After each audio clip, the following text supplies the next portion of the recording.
तो अगर आज मैं आपसे पूछूं कि पूरी दुनिया में सबसे ज़्यादा अभी जो सियाना कंट्री है वो कौन है, मतलब इतने सारे कंट्रीज है पूरी दुनिया में, लेकिन एक जो कंट्री है वो हर मौके पर फ़ायदा उठाना जानता है और देसी भाषा में बोला जाए तो सबसे ज़्यादा चोट्टा कंट्री यही है। तो यहाँ पे हम लोग बात करें दुनिया की fake copy cat country China की। तो वीडियो के टाइटल और थंबनेल में तो आप लोगों ने पढ़ ही लिया होगा कि यहाँ पे हम लोग चाइना की कौन सी हरकत के बारे में बात करने वाले हैं। और ये भी बात आप लोगों को पता होगा कि रशिया और यूक्रेन के बीच में अभी तनाव इतना ज़्यादा है कि पूरा जो वर्ल्ड है वो दो टुकड़ों में बट गया है। एक तरफ है यूएसए और उसके एलाइज यानी यूएसए और यूरोपियन यूनियन वाले कंट्रीज़, और एक तरफ है रशिया चाइना और साउथ ईस्ट एशियन वाले कंट्रीज़। मतलब साउथ ईस्ट एशियन में ऑफकोर्स ये बात इंडिया तो नहीं है, लेकिन रशिया चाइना नॉर्थ कोरिया ये सब जो कंट्रीज़ है एक साथ हैं। तो रशिया और यूक्रेन का जो टेंशन है वो तो आप लोग जानते हैं कि रशिया कभी भी यूक्रेन पे हमला कर सकता है। यूक्रेन के साथ यूरोप के कंट्रीज़ खड़े हैं, यूएसए खड़ा है, लेकिन रशिया पीछे हटने वाला है नहीं। रशिया की ये डिमांड है कि यूक्रेन को कभी भी नेटो में शामिल ना किया जाए, लेकिन यहाँ पे यूएसए और यूरोप वाले मान नहीं रहे इस बात को, जिसकी वजह से रशिया भी अब चला है यूक्रेन को इन्वेट करने। मतलब आज ना कल तो रशिया के जो सैनिक है वो आपको यूक्रेन में दिखेंगे और हो सकता है कि यूक्रेन कल से आपको रशिया का पार्ट में देखने को मिले। तो आज नहीं तो कल आपको रशियन सोल्जर्स पूरे यूक्रेन में देखने को मिलेंगे और कुछ समय बाद हम लोग को ये सुनने को भी मिल सकता है कि यूक्रेन जो है वो तो रशिया का पार्ट बन गया। यूक्रेन भला कौन सी कंट्री थी? तो ये टेंशन तो अपने तरफ बना ही हुआ है। यूएसए पूरा सपोर्ट कर रहा है यूक्रेन को ताकि यूक्रेन जो है उसको रशिया कब्जा ना ले। लेकिन यहाँ पे चाइना जो है, चाइना एक ऐसी कंट्री है जो कि हर मौके का फायदा उठाना जानता है। जैसे कि 1962 वाली वॉर में उसने इंडिया का जो अक्साई चीन वाला पार्ट है उसको कब्जा लिया था। मतलब वो पार्ट तो इंडिया का था, लेकिन उसको बदल के उसने वहाँ का नाम रख दिया अक्साई चीन। तो चाइना का ये शुरू का चाल है कि जब पूरा दुनिया में उथल पुथल मचता है, जब पूरी दुनिया दो पार्टों में बट जाती है, तो वो अपने जो मंसूबे है उस पर काम करना चालू कर देते हैं। अभी पूरा वर्ल्ड मीडिया का जो न्यूज़ है वो रशिया और यूक्रेन के टेंशन में है। तभी यहाँ पे शी जिनपिंग जो है चाइना के प्रेसिडेंट, उन्होंने सोचा कि जब रशिया और यूक्रेन का टेंशन चल ही रहा है तो चलो यहाँ पे बहती गंगा में हाथ धो लिया जाए, अपनी जो ताइवान है उसको कब्जा लेते हैं। ताइवान के बारे में आप लोगों को पता होगा कि ताइवान एक आइलैंड कंट्री है साउथ चाइना सी में, लेकिन ये जो कंट्री इसको अपना इंडिपेंडेंट दर्जा नहीं मिला हुआ, मतलब चाइना इसको एक देश के रूप में नहीं देखता है। चाइना बोलता है ये मेरा पार्ट है। तो अभी पूरी वर्ल्ड मीडिया का नज़र जब रशिया और यूक्रेन के टेंशन पे है, तभी चाइना ने सोचा कि अभी ही मौका है कि चलो थोड़ा सा ताइवान पे अपना जो धौंस है उसको जमाया जाए, ताकि जो वर्ल्ड मीडिया का नज़र है वो तो रशिया और यूक्रेन पे हमलों की तरफ अभी भला कौन देखेगा। तो ये हिंदुस्तान टाइम्स का आर्टिकल है 24 जैन का। और अभी यहाँ पे चाइना ने क्या किया है कि ताइवान के एयर स्पेस में 39 वॉर प्लेन्स को भेज दिया, मतलब 39 फाइटर एयरक्राफ्ट को भेजा है ताइवान के एयर स्पेस में। आप लोगों को पता ही होगा कि कोई भी कंट्री दूसरी कंट्री का एयर स्पेस बिना परमिशन के यूज़ नहीं करती है, क्योंकि ये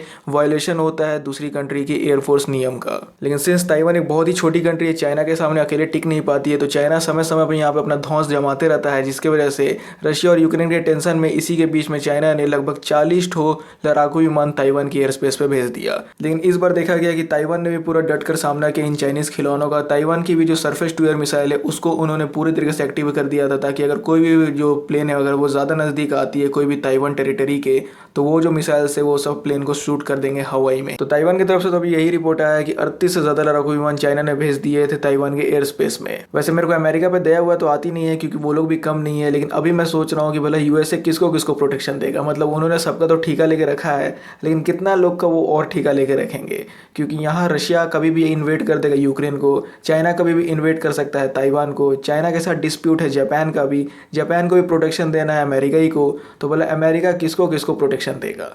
तो यहाँ जब चाइना के इतने सारे वॉरप्लेन्स घुस गए ताइवान के एयर स्पेस में, तो इस बार बहुत ही स्ट्रॉन्ग मैसेज दिया है यूएस नेवी ने। जी हाँ, चाइना के इतने बड़े एयर स्पेस वायलेशन के बाद यूएसए ने यहाँ पे क्लियर सिग्नल दिया है चाइना को कि stay away from Taiwan during Ukraine crisis. ये भी हिंदुस्तान टाइम्स का आर्टिकल है जो अभी आपको अपनी स्क्रीन पर दिख रहा होगा।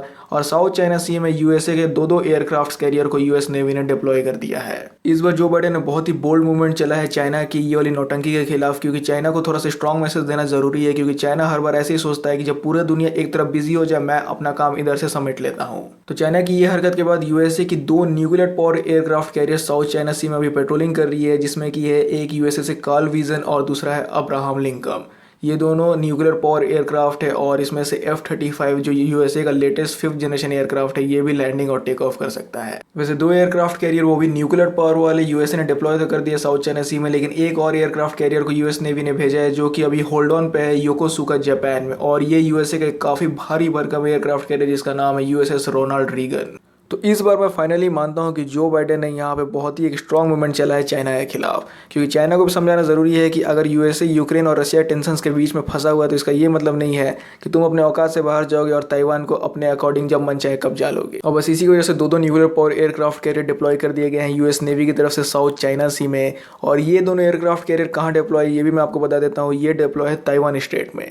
ताइवान स्टेट के बारे में आप लोगों को पता होगा, ये वो स्टेट है जो कि चाइना को मेन लैंड ताइवान से डिवाइड करती है। मतलब 180 किलोमीटर का बीच का ये स्ट्रेच है, तो यहीं पे ये जो दोनों एयरक्राफ्ट कैरियर है ये गश्त लगा रही है। तो चाइना को ये मैसेज देना काफ़ी ज़्यादा ज़रूरी था, चाइना को समझाना था बाबू अपने लेवल पे रहो, नहीं तो अच्छे से चल जाओ। तो बस आज की इस वीडियो में इतना ही। अगर आपको वीडियो पसंद आता है तो लाइक कर दिएगा, चैनल को सब्सक्राइब करना मत भूलिएगा।